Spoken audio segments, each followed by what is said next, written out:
Hey folks, how y'all doing? This is Fat Guy Flies RC out here at the Avon Park Aero Modelers Club. We're going to take up the HobbyZone Carbon Cub S2. Old Glory. Here we go. Right aileron, left aileron, up elevator, down elevator, right rudder, left rudder.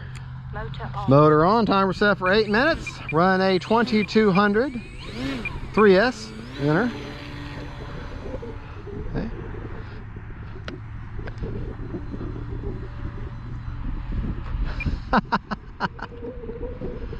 Oh, I think I just stepped on an ant bed. Good looking plane, that's for sure. Yeah. I think a 2200 3S is about perfect in this plane.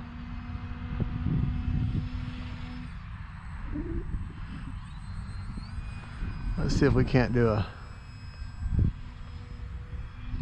Nah, can't quite do a 4-point rollie just yet. It's an all stock setup. She got vortex generators on the wings. I got the flaps installed in her. Trying to fly against the wind right now. The wind is pushing her over there. Wind's out of the northeast right now. Starting to die a little bit. That beeping sound, I haven't gone in there and because I just went back to my DX9, so I had to set all my planes up again. So don't quite have everything the way I like it in my transmitters, but that's okay. Kind of fall into that, kind of hard to see, isn't it? That silver against those gray clouds. Yeah, I've sent my NX10 off for the 3rd time now, and Horizon Hobby has made it very clear that they will fix it. They're very sorry, but they're going to get it right this time. First time was their fault, second time was my fault, I believe.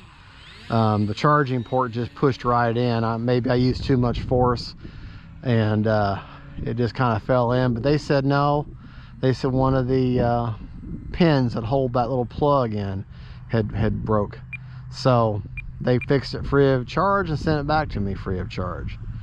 Of course, it did cost me 30 bucks to ship it. That's only because I also got insurance on it.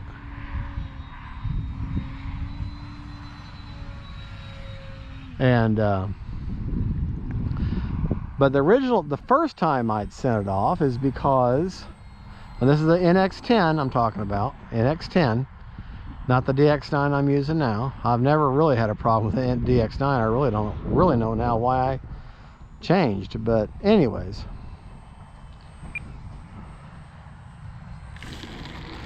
The NX10, the first time I sent it off, I didn't do that update that everybody's having a heartache with.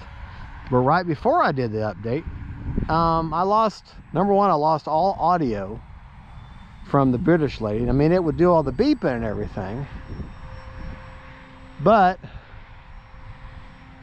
it wouldn't, no audio prompts would work at all.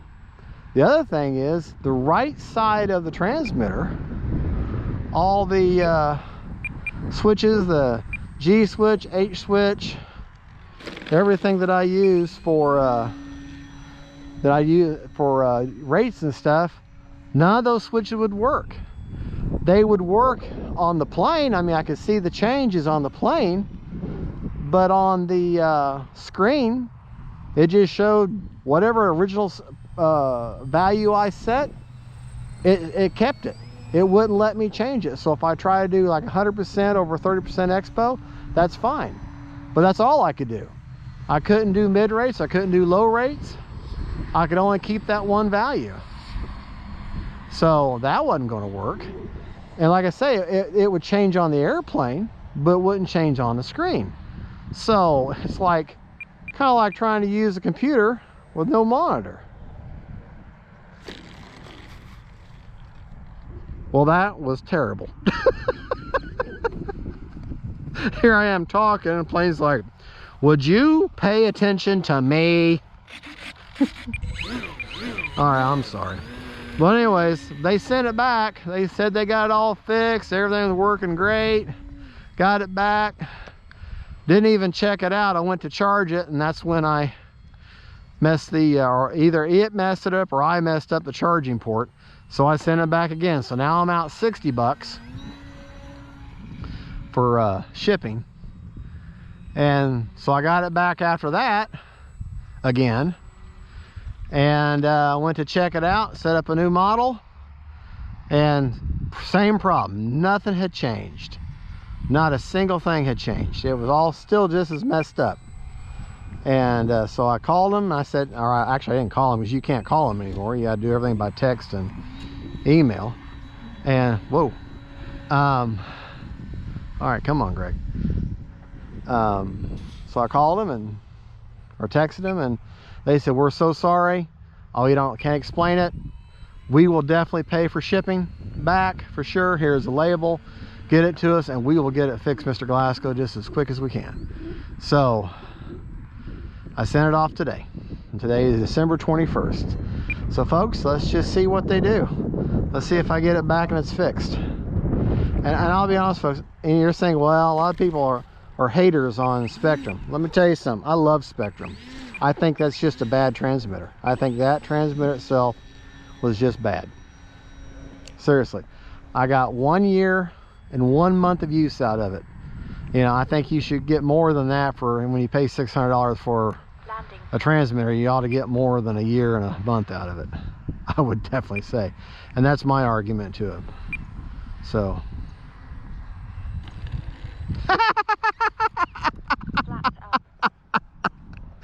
You bounce right back up. Folks, I'm sorry. I'm not trying. We're supposed to be watching this plane, and I'm ranting on about my transmitter that I'm not even using right now.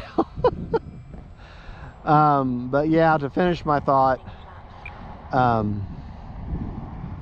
I trust Spectrum, and besides that, folks, I have over 100 planes, and every one of them have a Spectrum receiver in them. So I am not going to go and change all the planes out with a Futaba or a Fursky or whatever the other types of transmitters there are out there, and change all that again. I've got enough money invested in Spectrum that I'm just going to have to stay with them. So, and that's fine though. It hasn't been the planes. It hasn't been the receivers. It's just been the NX10. Okay, back to this plane. No more about the NX10, I promise. This is the HobbyZone Sport Cub, or HobbyZone Carbon Cub S2. Now I'm going to start talking about it. It is the same plane as the Park Zone Sport Cub S2 that has long since been discontinued. But they sold so many of those planes, and so there are a lot of them still out there. Landing flaps. And so for that reason, if you got one and you want to keep it flying, you can buy the parts off of this plane and paint them, because this is the exact same plane. Or if you decide you're ready for a, oh, that was good. If you're ready for an upgrade, get this plane. I will put an affiliate link from HobbyZone in the description of this. So if you're deciding about getting this plane, please use my link. It'll help me out. Gives me a little bit, a smidgen of money. Help support the channel. I ain't gonna lie to you, that's exactly what it does. Like I said, I got 100 planes. It gets expensive. Not complaining though, because I tell you what, I absolutely love it. I absolutely love it. And I love sharing these videos with you and my crazy flying. All right, we got 45 seconds, so we're gonna do it again. Just because we have to. We have to, man. I'm not going for the LVC, low voltage cutoff. I don't think, when I first started flying years ago, yeah, I hit it, but for the most part, I like to come back with 30 to 50% left on my battery. All right. Well, folks, Thank you for watching. Listen to my rant. Motor off. To my rant about my NX10. Folks, thank you for watching. Don't forget to like and subscribe. God bless y'all. And don't forget, faith, family, and friends, and then planes. Bye-bye.